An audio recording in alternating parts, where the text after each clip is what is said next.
Let us take a look at the types of patience we have. There are three major types of sabr that we as Muslimin are taught. The first is the endurance required in order to fulfill the commands of Allah subhanahu wa ta'ala. The second is the restraint required in order to abstain from the prohibitions of Allah subhanahu wa ta'ala. And the third is the acceptance of the decree of the Almighty when calamity comes in our direction. So these are the three types of patience. A lot of people think that only the third one is known as sabr. That when something happens, they say, bear sabr, my dear brother. Bear sabr, my dear sister. No. The reality is, in order to read salah, you need a lot of sabr. You need to really endure the cold water, possibly the time, or you need to give up your sleep. In order to abstain from backbiting, you need to restrain yourself. That is also known as sabr. So this is known as sabr, that is also known as sabr.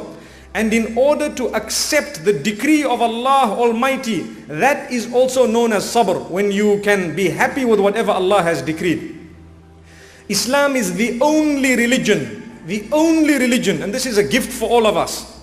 Islam is the only religion that makes it necessary as a condition of belief. If you would like to be a Muslim, that you need to declare that I bear witness and I believe firmly that good and bad fate is from the Almighty. His decree is final and I am always happy with it and I will not compete with it. If we don't believe that, we are not mu'mineen. Haven't we said, وَالْقَدْرِ خَيْرِهِ وَشَرِّهِ مِنَ اللَّهِ تَعَالَى. We believe that good and bad fate comes from the Almighty.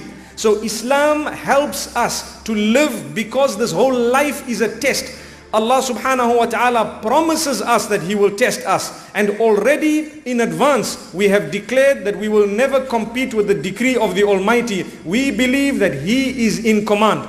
We will play our role and the rest we will leave in the hands of the Almighty. Whatever He then decides to do, we will surrender to it. May Allah subhanahu wa ta'ala never make us from those who question His decree and who question His power and His independence and the fact that He is in supreme control.